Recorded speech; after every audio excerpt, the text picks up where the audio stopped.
வாப்பா நான் ஓட்டு கேட்குறேன், நம்ம கட்சி தான், என் மகன் தான் தலைவர், நீ தான் வேட்பாளர். போயிருக்கணும்ல, அந்த தெரு முனை வரைக்கும் வந்து போயிருக்கலாம். சட்டை போட்டு வந்துடுறேன்பா, ஒரு 10 வீட்டுக்கு நான் வரேன், இந்த தெரு முனைக்கு வரைக்கும் வரேன். இன்னைக்கு எதுக்கு வந்து பேசுகிற? குறைஞ்சபட்சம் நீ வந்து பார்த்தா உன் புள்ள வந்து உன்னை அரவணைச்சிருந்தா, உன்னை மதிச்சிருந்தா, அரவணைச்சிருந்தா, சென்னையில் இருக்கிற 16 தொகுதிக்காவது நீ பிரச்சாரத்துக்கு போயிருக்கணும். ஒரு தொகுதிக்கு போயிருக்கணும். உன் தொகுதியில், நீ இருக்கிற தொகுதியில், உன் வேட்பாளருக்கு, உன் தெரு வரைக்கும். இப்போ ஏமா நீ வந்து ஜோடி போட்டு கல்யாணத்துக்கு போகிற? இப்போ ஏமா நீ வந்து லவ் ஃபார் எவர்னு ட்விட்டு போடுற? கேப்பியா நீ? தேர்தல் நடந்தானே, கட்சிக்கு தலைவன் தானே, தலைவன் பண்ணக்கூடிய காரியமா அது? அப்படியே சொல்ல வேண்டியதானே. மாமான்னு சொன்னல, ஏதோ ஒரு பொண்ணு சொல்லிச்சுல்ல, பொண்டாட்டியா கூட இருப்பேன்னு சொல்லிட்டு அதையும் சேர்த்து சொல்லிட வேண்டியதானே. அடுத்த லெவலுக்கு வந்துட்டான். இது குட்டி பசங்க இறங்கி வந்துட்டார், அந்த லெவலில் இறங்கிட்டான். ஏன்னா குடும்ப ஓட்டு கிடையாது, தெரிஞ்சு போச்சு. குடும்ப ஓட்டு கிடையாதுன்னா சங்கீதா விட்டு எப்படி பிரிஞ்சோ அப்போ குடும்ப ஓட்டு காலி ஆயிடுச்சு.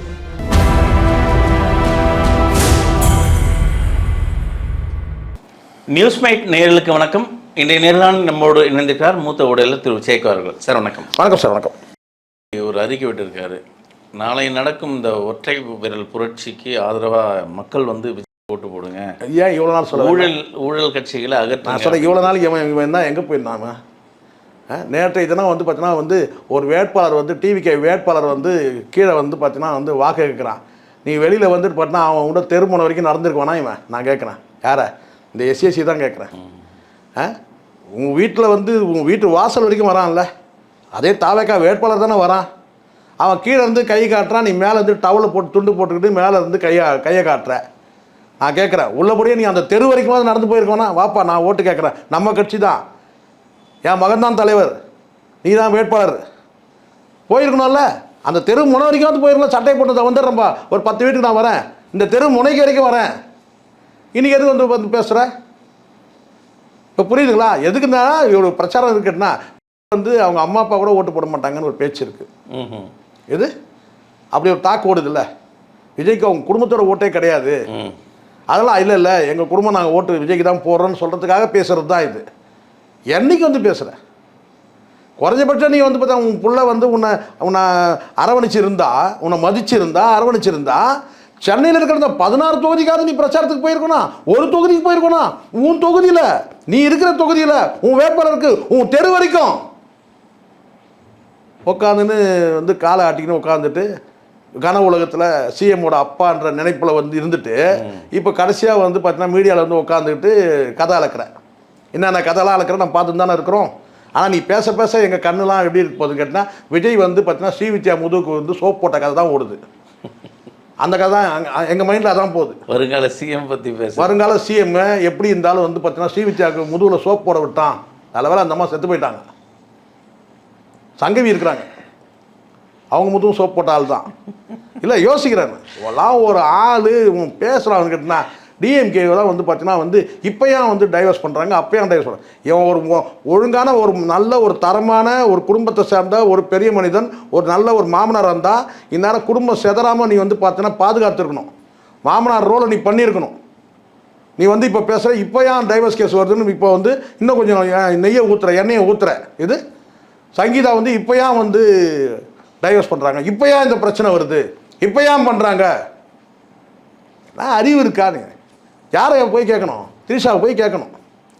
திரிஷாவை போய் கேளு, இப்போ ஏமா நீ ஷூவை போட்டு எடுத்து அனுப்புற? என் மகன் வந்தானா அந்த ஷூ ஒரு வாரம் மட்டும்னா அதை போடுற?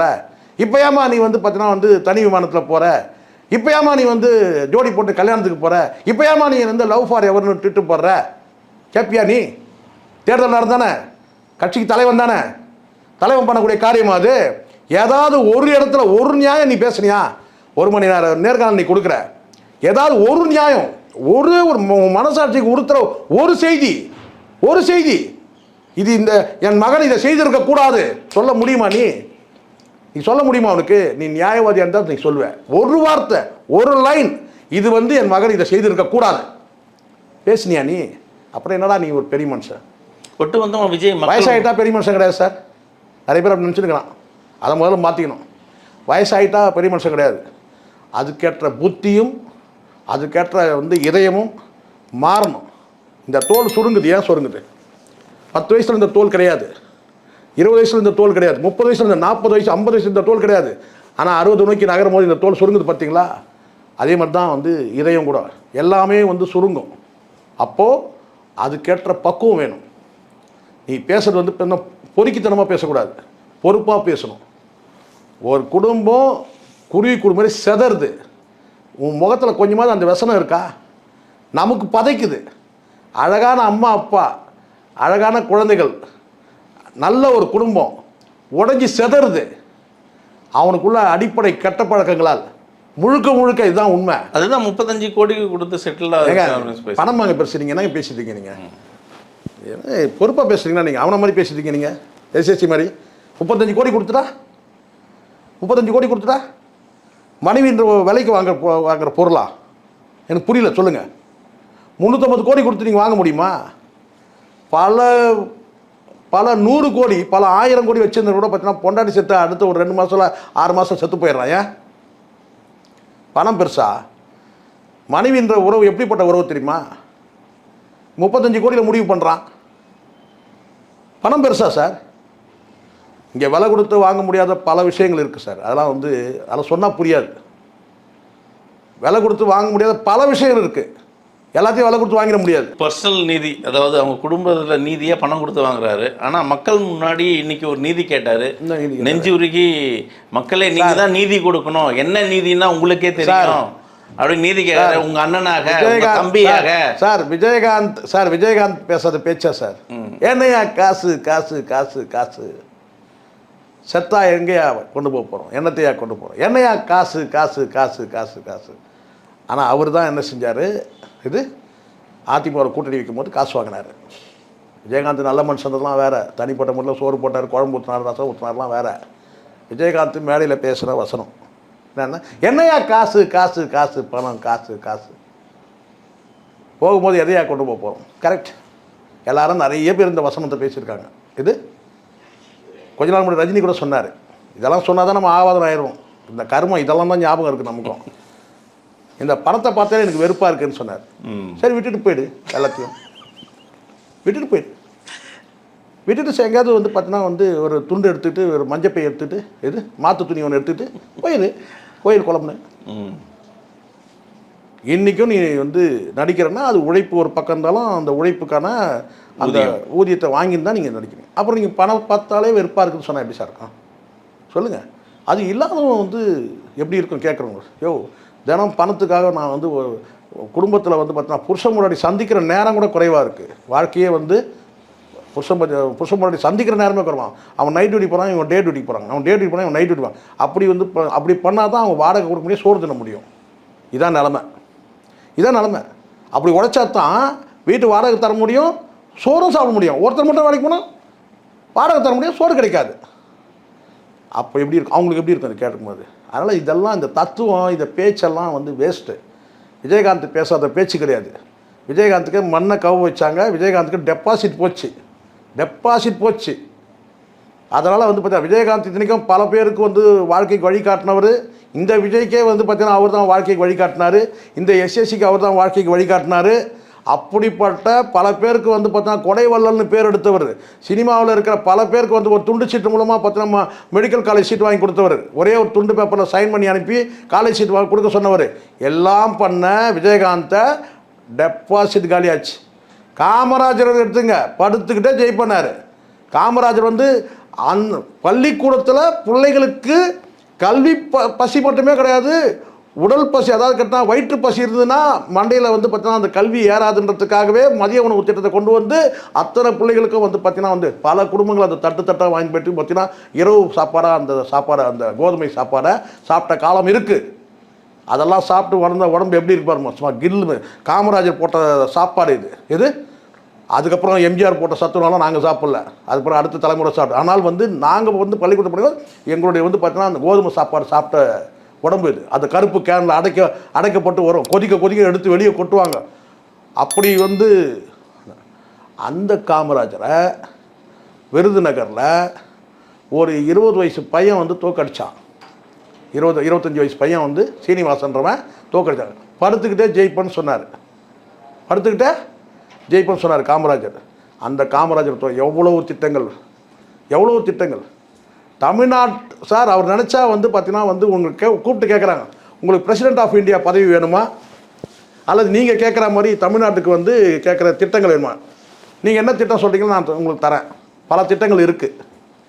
நீங்கள் என்ன கேட்குறீங்களோ அந்த திட்டங்களுக்கு வந்து நான் வந்து ஓகே பண்ணுறேன். அல்லது பிரசிடென்ட் ஆஃப் இந்தியா பதவி வாங்கிக்கிறீங்களா, உங்களுக்கு ரெண்டில் எதுவும் வேணும். எனக்கு பிரசிடென்ட் ஆஃப் இந்தியா பதவியெலாம் எனக்கு வேணாம், எங்களுக்கு வந்து பார்த்தீங்கன்னா அந்த பெரம்பூர் ரயில் பெட்டி தொழிற்சாலை எங்களுக்கு கொடுங்கன்னு சொல்லிட்டு அப்படி சைன் ஆனது தான் அந்த பெரம்பூர் அந்த ஐசிஎஃப். இப்போ நீங்கள் என்ன சொல்கிறீங்க? ஆனால் அந்த காமராஜர் தோக்கடிச்சாங்க. நீங்கள் அந்த கல்வெட்டு பார்த்துருக்கீங்களா? ஐசிஎஃப்பில் ஒரு கல்வெட்டு இருக்கும் ஒரு குறிப்பிட்ட பகுதியில், அது அப்படியே எல்லாம் தூசி படிஞ்சு அப்படியே வந்து பார்த்தீங்கன்னா பெயிண்ட் எல்லாம் ஊற்றிக்கிட்டு அவர் வந்து மறைஞ்சி போய் கிடக்கும். அதுதான் ஃபவுண்டேஷன் கல்.